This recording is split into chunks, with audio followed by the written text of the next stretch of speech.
As a home coffee roaster, I'm fortunate to be able to try specialty coffee from all over the world. Today's no exception. I've got a brand new coffee I've never roasted before. This is an Ethiopian washed Sidama coffee. I'm excited to try it, and I thought I would use this opportunity to kind of talk through how I'm going to approach this coffee, why I'm making the decisions I'm making based on the temperatures, and we'll see how it turns out. So stick around.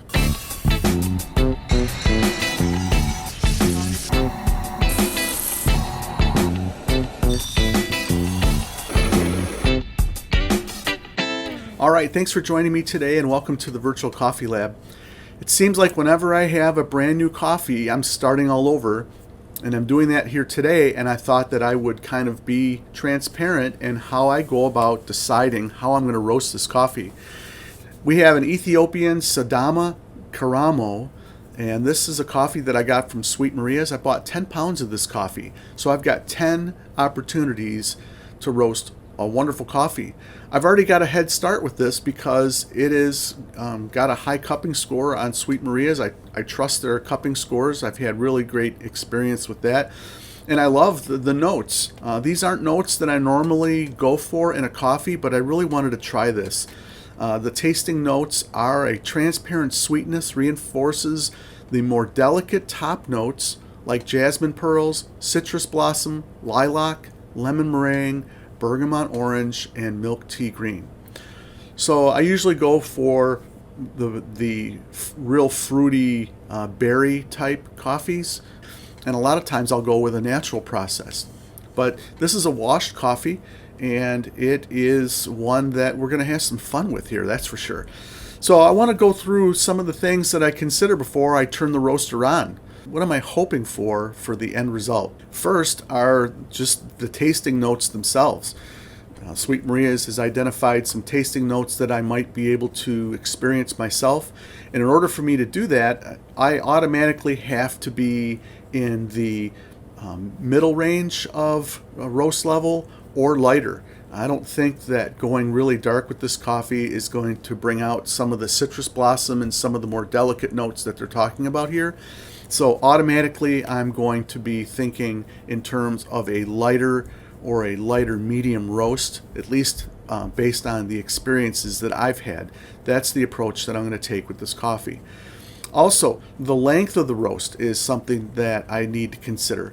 I think that if I want to try to experience a lot of these tasting notes, I'm going to want to have a shorter roast time than a longer roast time.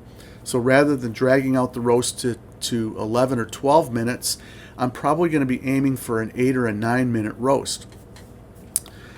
And then ultimately looking at the beans. I'm going to take a close look at the beans, and here I notice that these are really small beans. Take a look at this.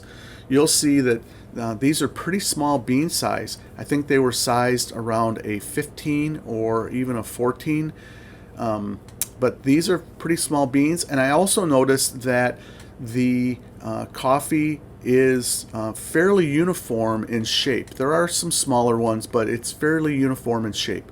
So those are all clues to me on how I might want to start out my roast applying the heat, and also how the coffee may absorb the heat.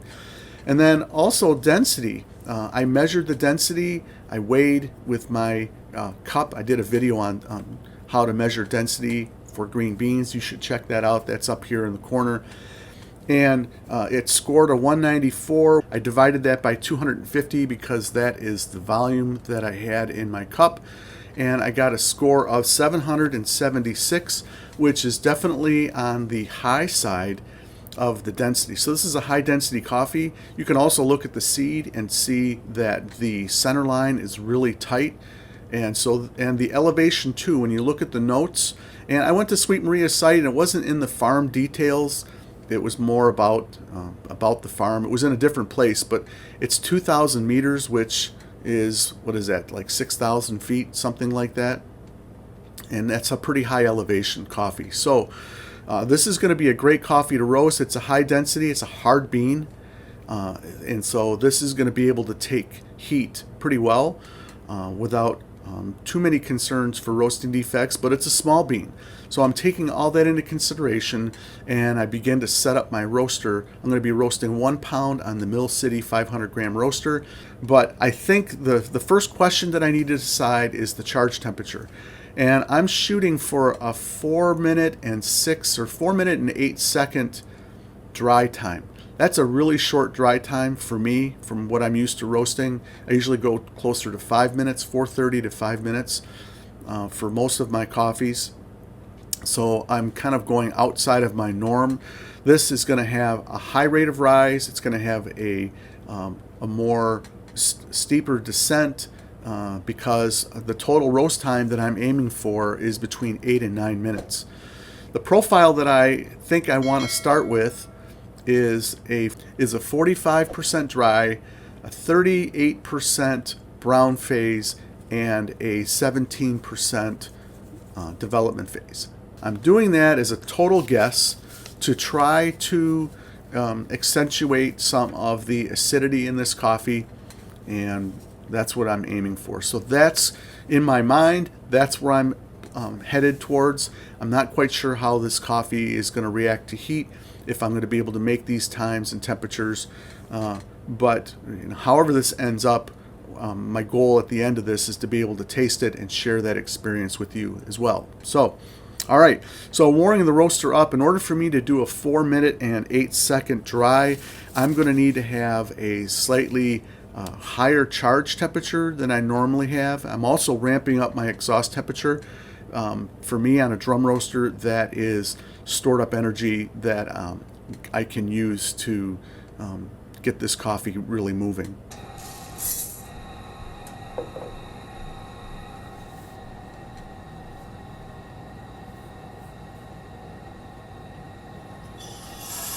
All right, exhaust temperature 460 degrees, and the charge temperature was 383 degrees. So I wanted to go with a slightly higher charge temperature, but I had a pretty good exhaust temperature going, so I thought that that would be well enough. It also will help potentially prevent some roasting defects like scorching and tipping that I might experience, because I'm really pushing this coffee pretty hard. I've got my fuel on for the whole roast. There wasn't much of a soak. I had my fuel on about 20% during charge, and then after about 30 seconds I ramped it up, and then after a minute I was at full heat. So the first thing I'm looking for when I'm roasting my coffee and seeing how this coffee is going to respond to the heat is I'm watching the descent of both my bean temperature there in the blue, and I'm watching the exhaust temperature. The exhaust temperature, how far that sinks down, is going to tell me how hard my roaster is going to have to work to move all of the temperatures back up. And as you can see, it's leveling off at 400 degrees, so I've got plenty of energy to be able to throw at this coffee. The next thing I'm looking at is turning point. I want to see how much momentum I have going through turning point. So as turning point appears here, we see that it was 1 minute and 18 seconds. I think that's right. Yep. And 268-ish degrees. So I am really happy with that. I've got plenty of momentum, and I think that I'm going to get fairly close to my 4 minute and 8 second dry phase time that I'm aiming for. Rate of rise is screaming forward.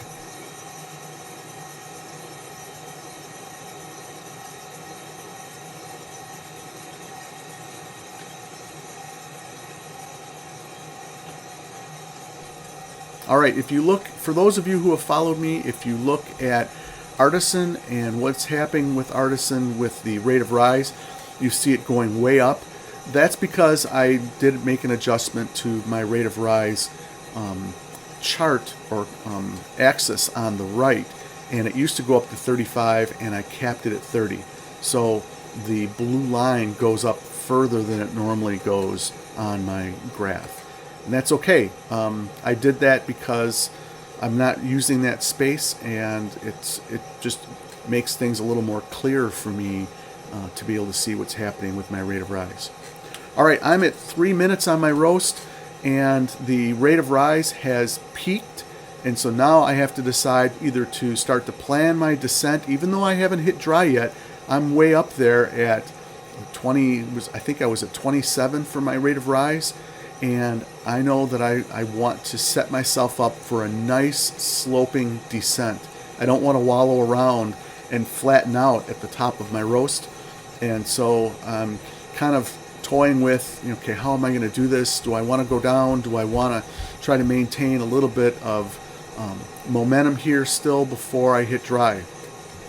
Dry is showing at 418 on the roaster, but I'm on the trier, and I'm going to be looking at the color here to make sure that I'm not going to trust artisans'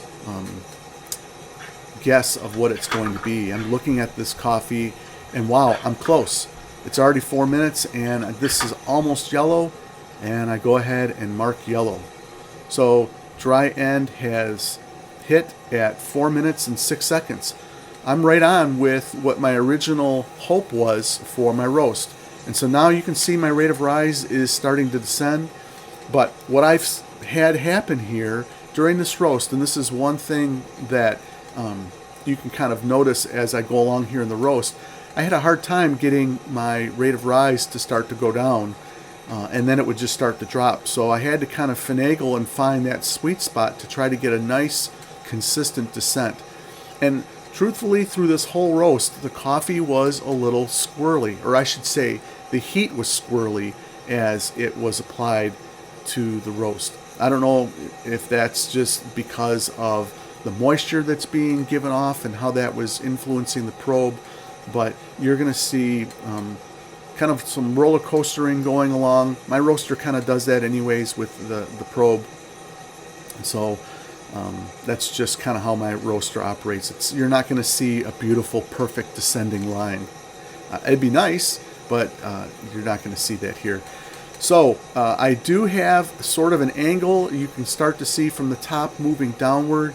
And my goal, again, was between 8 and 9 minutes. So if you can kind of imagine a line going down towards that, say, 8.5 minute mark, that's kind of where I'm ending up. And I want to get down into well below 10 for my rate of rise to slow the roast down by the time I drop the coffee. My target rate of rise for first crack is going to be between 10 and 15 on my rate of rise. All right, so here, if you look at the timing, I am aimed at 3 minutes and 6 or 8 seconds is the estimate that Artisan is showing that I'm going to be in my brown phase. I wanted originally 3 minutes and 38 seconds, but I think that's what it was. 3 minutes and 36 seconds was what I was going to hope for, and that was my 38% browning phase, and it ended up moving quicker than that. Some of that could have been extended if I could have got my rate of rise down earlier. So the next time I roast this coffee, after my rate of rise peaks, I'm going to start to, I'm not going to let that coffee or the rate of rise go back up. I'm going to start to make sure that descent continues down. Wow. And that should make a difference. This coffee is flying, and it's also kind of like on a roller coaster with one rail. It seems like as I make these minor heat adjustments, it's very sensitive to heat adjustments. All right, so I am going a little quicker than I thought. First crack is just about ready to land here, earlier than I expected, but that's okay.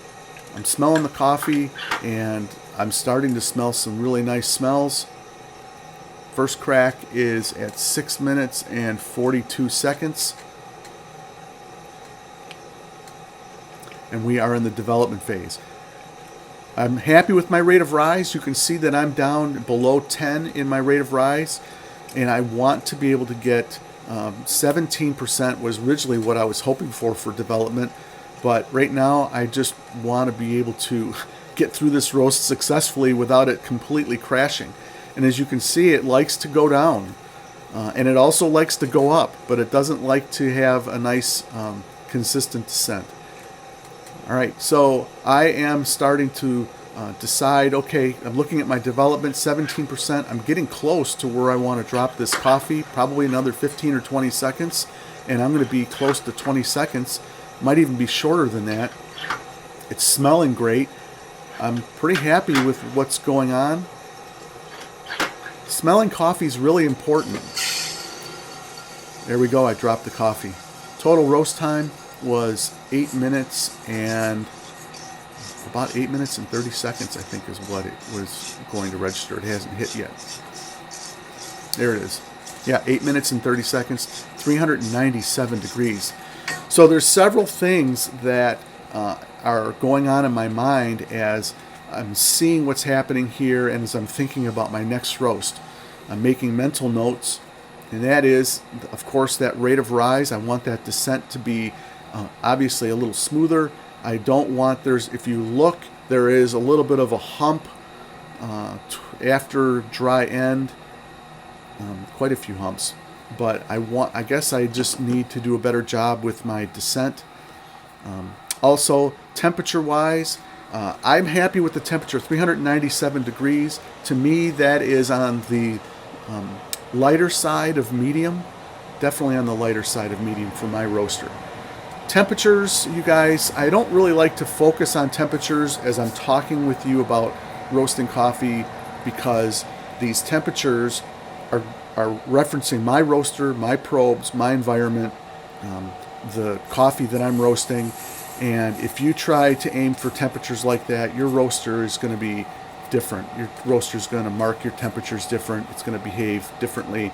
So I think the best thing that we can do is we can reference times, we can reference percentages, and those things are fairly translatable and transferable most of the time.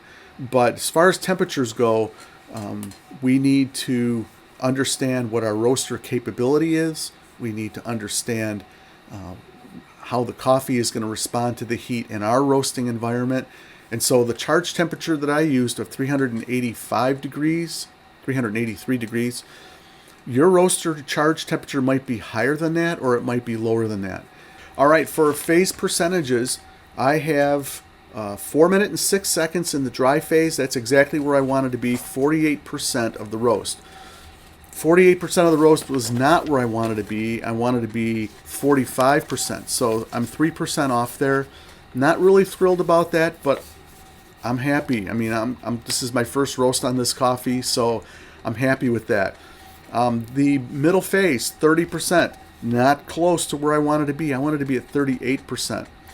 This coffee moved quicker because I had so much heat applied. So I really need to figure out how to get this coffee, have that shorter dry time that I got, but have this coffee slow down quicker in my rate of rise, so that I can extend that browning phase, because I want a little more time for those reactions to take place, so that these complex flavors can develop. All these notes that Sweet Maria has identified, I want to be able to try to have those notes. 30% might do it. 33%, 35% might be better. We're going to taste the coffee and we'll see. The development phase, 21%, was a little longer development time than I wanted. I wanted to have about a 17% because I didn't want to roast away the acidity. So I'm not really thrilled with that. I really wanted to have, what was the time? I really wanted to have a 1 minute and 38 second development time for my original roast plan, and 10 seconds longer. All right, 2.5 days have passed since I roasted this coffee. It's had plenty of time to rest. The coffee's cooled. I used a clever dripper to brew this, medium fine grind for my grinder setting. And let's go for the smell and then the taste. I am smelling a little bit of a tea-like smell. And there is kind of a graham crackery sweetness. I smelled that when I started to brewing. Yeah, that underlying sweetness.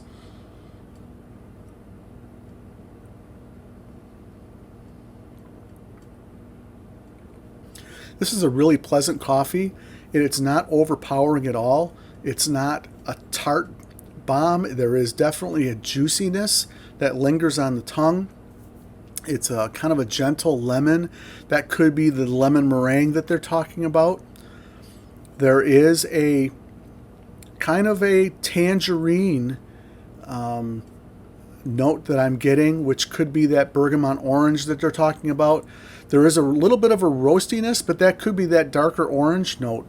The roastiness, I think, may have come from a little bit too much development for the roast level that I was attempting to do. Definitely not a super complex cup, but it's not a flat cup at all. So it's definitely a lighter bodied, enjoyable cup of coffee. There is a lingering sweetness that I'm getting. It is an enjoyable cup. So I'm really happy with the result of this. I could drink this. This would be a great coffee to drink every afternoon. Something that's not real heavy and something that you would really kind of be able to just sip on and not be overpowered by what you're tasting. It's not burnt, it's not roasty, it's not super light and acidic, but there is the juiciness, there is some of the delicate notes that they're talking about, although I can't describe them like they describe them. I think it's a little bit of the lemon, a little bit of the orange. I'm definitely getting that note in there. And if I didn't mention it, a graham cracker sweetness in the aroma and a little bit of a lingering sweetness in the cup. It's not a super sweet cup, but they're not even mentioning they're calling it a transparent sweetness that reinforces some of these other notes. So I'm not quite sure exactly what that translates to from my experience, other than to say that it's not a heavy-bodied sweet cup. It is definitely more on the lighter side, kind of a florally, citrusy cup that is not overpowering. So I'm happy with the result of this so far, but I think I could get a little more time in that middle phase. I went from to go from a 30.6% to maybe a 35%. Maybe that's what I'll head towards for 35 or 36% for the brown phase, and shorten the time in my development time to try to get closer to that 17 or 18%. If you guys like this content, if this is the type of thing that you're interested in, hit the like button. That really helps the channel out, helps people see more videos like this when they're searching for topics on home coffee roasting. Also subscribe to my channel. That really helps me out. I appreciate that. And if you have questions, if you have comments, things that you've seen that you want to talk about, leave the comments there. Have you guys tried to change up your roasting to go from something that you're used to roasting all the time to a completely different coffee, and to experiment with that? Share your comments and thoughts on that. I did that here. I stepped outside of my normal comfort zone to try something different, and I'm excited to try more and more, try to improve this more and more as I get through the rest 9 more pounds of this.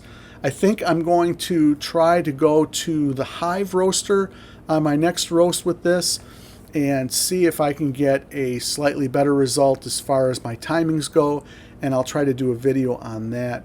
Hopefully be able to do a video on that for you and let you know what happens. So thank you so much for joining me today. Again, leave comments if you have questions about home coffee roasting or anything specifically about this video. Thank you so much for joining me today, and I hope you have a great week roasting. We'll see you next time.